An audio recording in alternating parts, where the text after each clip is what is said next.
Hi friends, welcome back to smart Muthu. ఈ రోజు మన కిచెన్ లో స్పెషల్ ఏంటంటే దూది లాంటి మెత్తటి స్పాంజ్ లా ఉండేటి ఇడ్లీని ఎలా ప్రిపేర్ చేసుకోవాలో చూసేద్దాం. సో ఇంకా ఆలస్యం చేయకుండా రెసిపీలోకి వెళ్ళిపోదామా. దీంట్లో కాంబినేషన్ సాంబార్ వేసుకొని తింటే ఇంకా ఒక ఇడ్లీ ఎక్కువే తింటారండి. అంత టేస్టీగా అంత సాఫ్ట్ గా ఉంటాయి. మరి నోట్లో పెట్టుకుంటే కరిగిపోయేంత బాగుంటాయండి. చూసారా స్పాంజ్ లాగా ఎంత మెత్తగా ఉన్నాయో చూడండి. సో ఇలా ప్రెస్ చేస్తే కూడా మీకు అర్థమవుతాయి. అంత బాగుంటాయి అన్నమాట. సో ఆలస్యం చేయకుండా రెసిపీలోకి వెళ్ళిపోదాం. Let start. ఇక్కడ ఎక్కువ ఇంగ్రీడియంట్స్ లేకుండా వెరీ తక్కువ ఇంగ్రీడియంట్స్ అండ్ స్పాంజ్ లాంటి ఇడ్లీని ఎలా ప్రిపేర్ చేసుకోవాలో ఈ రోజు మనం చూద్దామండి. సో ముందుగా అయితే మనం తగినన్ని బియ్యం తీసుకోవాలి. ఇక్కడ నేనైతే ఇది 1/2 kg అన్నమాట.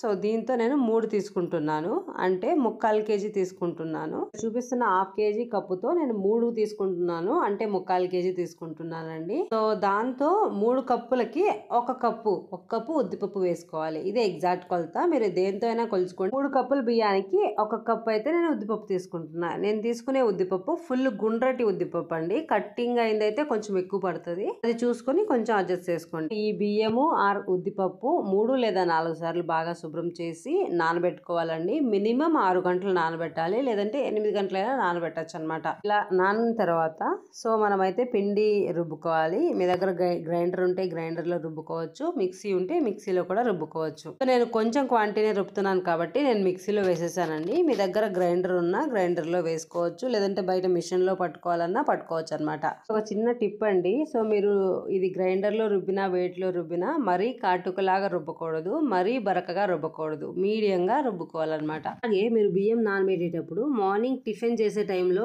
7-8 ఆ టైంకి నానబెట్టేశారు అనుకోండి, ఈవినింగ్ 6-5 కంతా నానిపోతుంది. 5 కి పిండి రుబ్బుకొని ఓవర్ నైట్ మొత్తం పిండిని మనం లేబెట్టుకోవాలండి. సో మార్నింగ్ అంతా చక్కగా పులిసిపోతుంది అనమాట. చూసారా చక్కగా పులిసింది మార్నింగ్ అంతా. సో ఇలా పులిసిన మన పిండిలో ఇప్పుడైతే తగినంత ఉప్పు వేసుకోవాలండి. సో నేను 1 టేబుల్ స్పూన్ ఆఫ్ సోడా వేస్తున్నాను, వంట సోడా. సో తర్వాత 1 టేబుల్ స్పూన్ ఆఫ్ ఉప్పు వేస్తున్నాను. వీటిలో కొద్దిగా నీళ్లు వేసి కలుపుకొని సో మన పిండిలో పోసుకోవాలన్నమాట. డైరెక్ట్ గా మన పిండిలో పోసుకుంటే ఏమవుతుందంటే అండి అది సరిగా కలవదు. ఇలా వాటర్ లో కలిపిపోయడం వల్ల ఈజీగా కలిసి మనకి బాగా ఇడ్లీలు అనేటివి పొంగుతాయి అన్నమాట. సో ఇవి పోసేసిన తర్వాత ఇప్పుడైతే మనం పిండిని బాగా కలపాలండి. ఒక 2 మినిట్స్ అయితే మనం కంటిన్యూస్ గా కలిపితేనే ఆ పిండి అంతా బాగా కలిసి బాగా పొంగుతుంది అనమాట. ఇలా బాగా ఒక 2 మినిట్స్ కలుపుకున్న తర్వాత ఆల్మోస్ట్ మన పిండి ఇప్పుడు ఇడ్లీలు పోయడానికి రెడీ అయిపోయిందండి. ఇక్కడ ఒక చిన్న టిప్ గుర్తు పెట్టుకోండి. సో యాక్చువల్ గా వర్షాకాలం అయితే పిండి సరిగా పులవదు కదా నైట్ లో.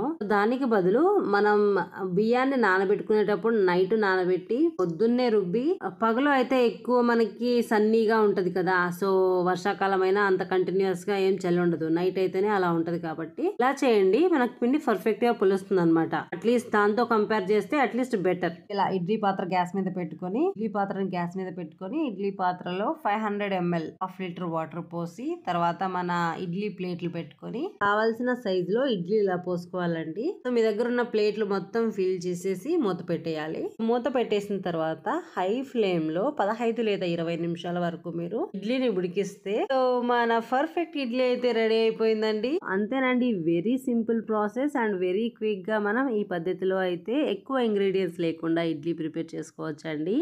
ఇడ్లీకి సాంబార్ కాంబినేషన్ అయితే నోట్లో పెట్టుకుంటానే అలా కరిగిపోతుందండి. సో సాంబార్ రెసిపీ కూడా కింద డిస్క్రిప్షన్ లో లింక్ ఇస్తున్నాను. ఇడ్లీ చేస్తే సరిపోదు కదా, కాంబినేషన్ సాంబార్ కూడా కావాలి కదా. సో సాంబార్ రెసిపీ కూడా చూసి మీరు ఇడ్లీ సాంబార్ కాంబినేషన్ ట్రై చేయండి. So thank you so much for watching. మీకు ఈ రెసిపీ నచ్చినట్లయితే ఒక లైక్ చేయడం మర్చిపోకండి. సో మీ ఫ్రెండ్స్ కి రిలేటివ్ కి షేర్ చేయండి, లైక్ చేయండి. ఇంట్రెస్టింగ్ రెసిపీస్ కోసం స్మార్ట్ ముత్తు ఛానల్ అయితే సబ్స్క్రైబ్ చేయండి.